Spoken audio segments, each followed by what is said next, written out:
Hello, mammals! Bob the Raptor here, and today I am very, very excited to visit the USS Hornet CV-12. This is an aircraft carrier that was originally built during World War II and saw service in Korea and Vietnam, and we're gonna go aboard. Wonderful, your mammals here. I do not know if we will meet any raptors, but we're gonna check it out.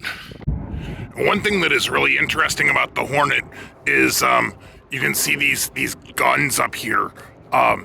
Looks like this is more like World War II, but you can see a mammal plane up there that again is a jet-powered plane. So this ship saw aircraft during the age of jets and propeller-driven aircraft. So she looks very different today than she did when she was built. So we're gonna go up the brow here. USS Hornet. It's fun. Can't wait. So here we are on the hangar deck. Let's take a look around. So if we look over here, this is an F-14 Tomcat. This is not an airplane that the USS Hornet actually flew. This was actually more for the bigger super carriers and stuff. You mammals might be familiar with the mammal movie Top Gun. This was the mammal flying machine in that, but this aircraft was home to the Phoenix missile that supposedly had a range of 100 and some odd miles, and we can see Sparrow or AMRAAM here, but this is very cool. As we look around the hangar deck here, we're looking towards the bow. There's the forward elevator, the helicopter here, and a Corsair. Very, very exciting.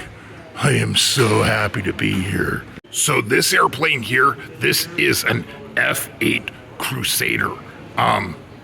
This was an aircraft that was more commonly operated from ships like Hornet, other Essex class carriers during the Vietnam era.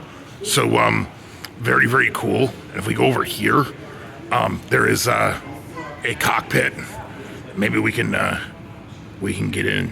Maybe I can get in the cockpit of an F-8. Let's go see. Now, if we go over here, this is an ejection seat.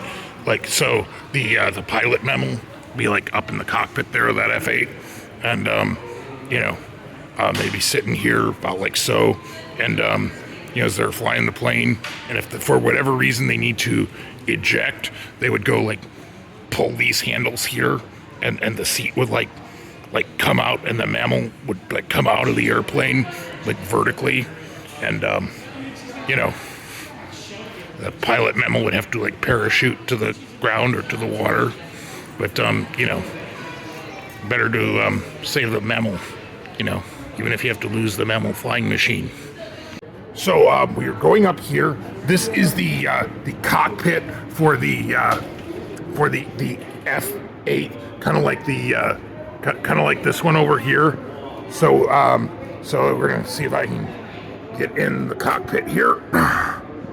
All right, well, let's have a look here. So, okay, I see artificial horizon, altimeter, airspeed, and ejection handles like we were talking about before. Very, very interesting. And I see these are, let's see if we can get the camera to focus here. Yeah, it looks like we have some missile arming switches, some weapons control here. You know what? It's just interesting how very mechanical a third generation fighter, the F-8 was. Very cool.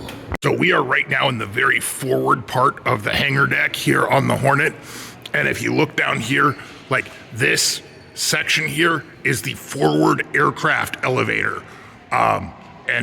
This is like in the flight deck position, but this part of the deck would come on down and they could like put like planes, you know, up on the elevator and then send it up to the flight deck. I will show you this same spot when we get up to the flight deck. Very, very cool. Okay, so that big cavernous space in the hangar deck below, I told you about the forward elevator. This is it up on the flight deck. And you see here, it has this rope around it. But again, planes would come up through this space. It has the this red and yellow line around it. That's where the plane would be. And, you know, go down and then go up. But very cool. You can kind of see for context, you know, here is an S3 Viking at the island. Get that to focus, but very, very cool. So this is an FJ2 Fury. This is an airplane that the Hornet might have operated during the Korean War era. Very much a first generation jet fighter. You can see the you know, the relatively straight wings, and you know, at the time it was kind of revolutionary, but this was definitely you know, late 40s, early 50s aircraft. Interestingly enough, this aircraft did not operate from the ship when she had an angled flight deck. This was back when she still had a straight flight deck, which is very, very interesting. Now this airplane here, this is an airplane that would have been very familiar to Hornet. This is an S2 tracker. This is a direct ancestor to the S3 Viking that is flown off of aircraft carriers now. But this is the forerunner of that. And then over here, this is an A4 Skyhawk. Now this aircraft was specifically designed with the idea of an Essex class aircraft carrier in mind. It was designed to be small and nimble.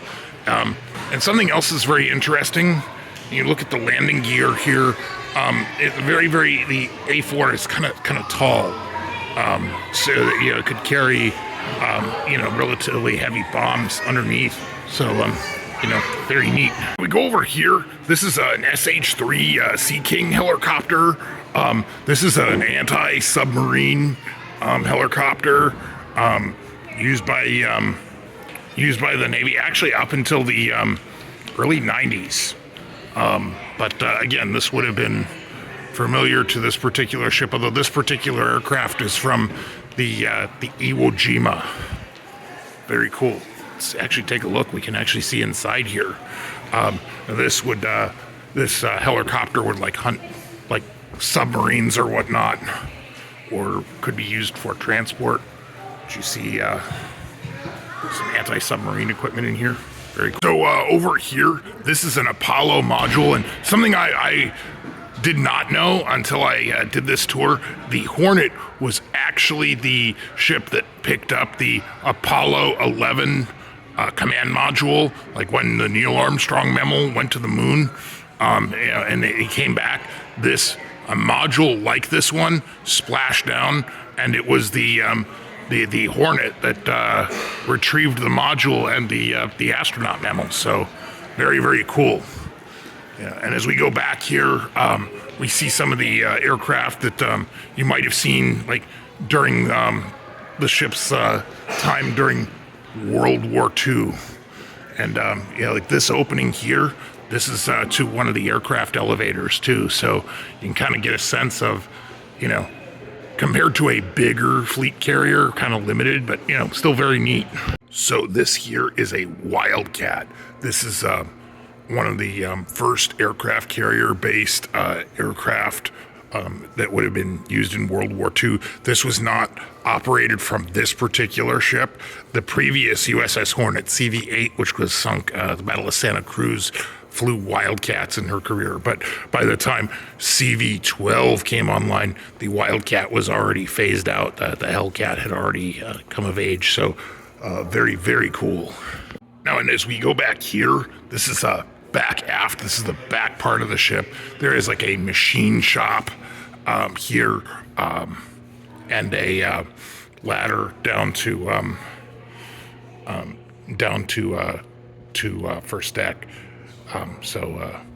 You know, very, very cool. Now we are below deck here. This is the this is a mess deck. This is where you know, the mammals ate their prey, you know, from over here. And if we go over this way, you can see there is a birthing space here. This is where you know, a lot of mammals slept in this room. I'm very surprised. You know, it's kind of pretty Spartan, actually. Let's see what else we can check out here. All right, so we're going forward from the mess deck here.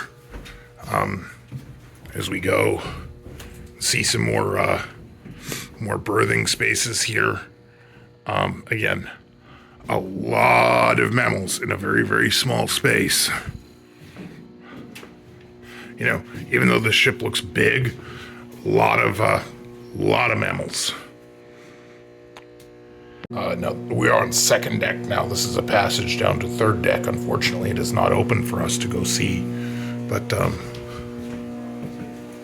right, so over here, this is the sick bay. This is where you know, the ship's doctors, mammals would, like, you know, take care of mammals that were like injured and stuff. Very, very interesting here. We have some offices, and we are in a passageway between the starboard side of the ship behind me and the port side of the ship. We're right side, left side, forward, back. So give you an idea of where we are in the ship. So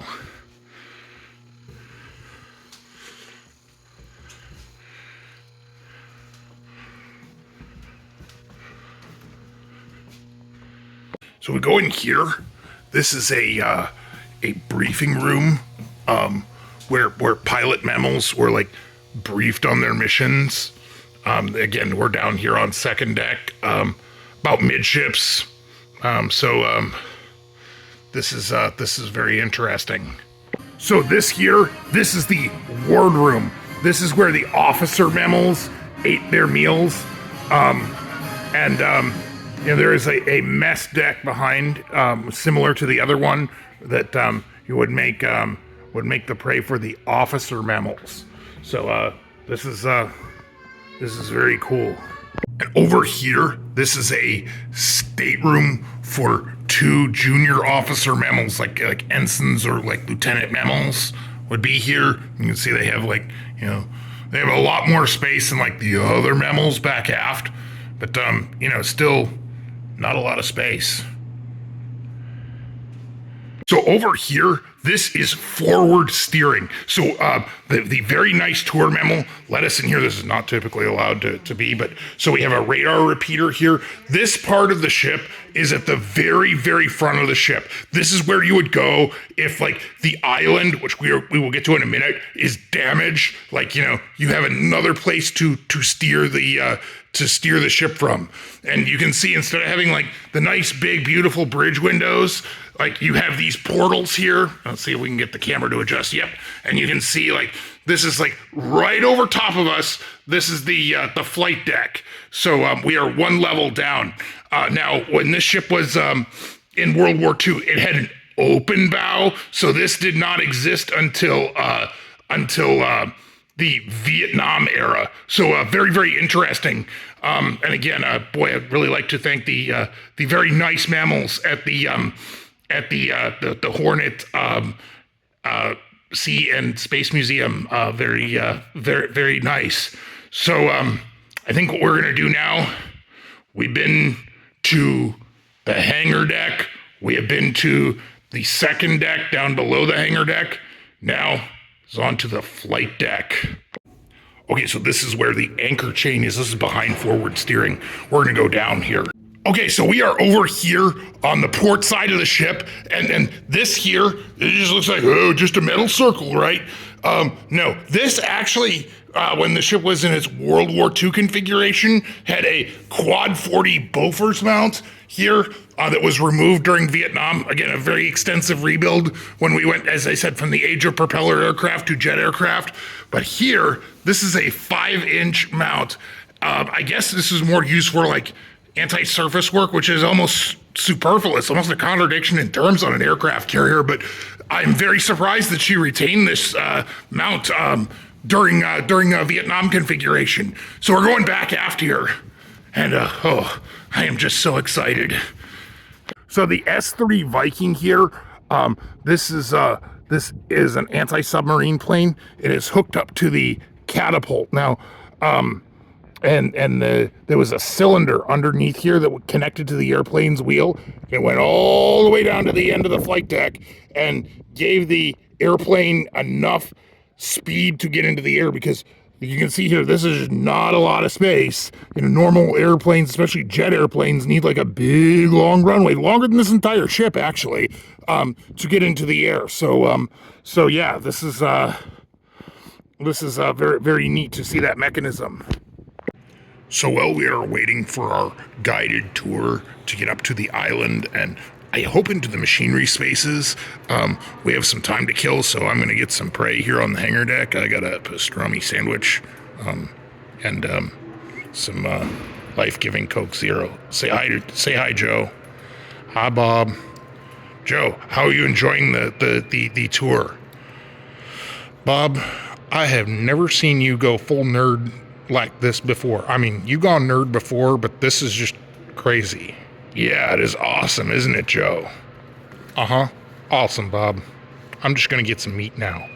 Yep.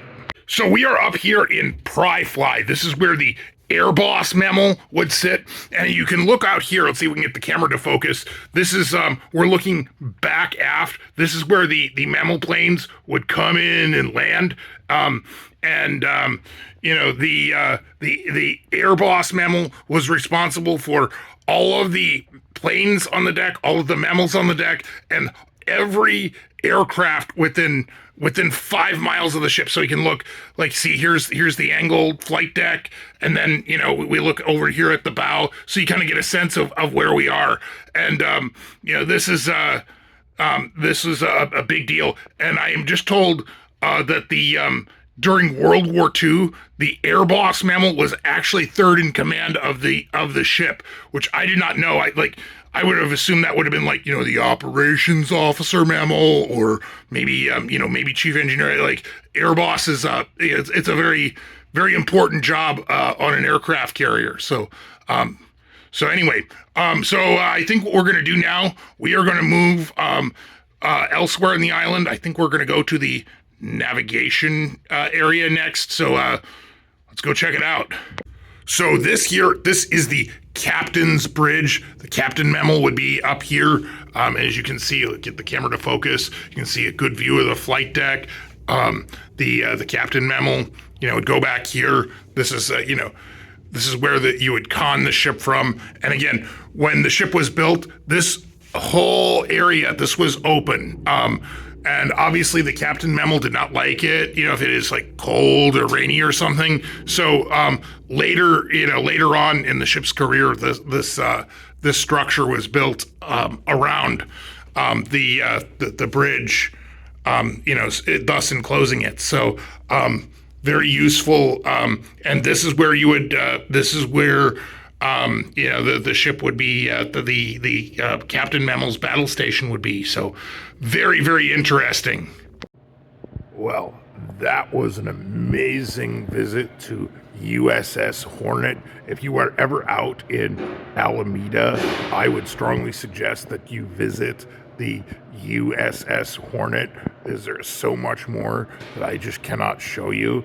But anyway, I hope you enjoy and have a great day.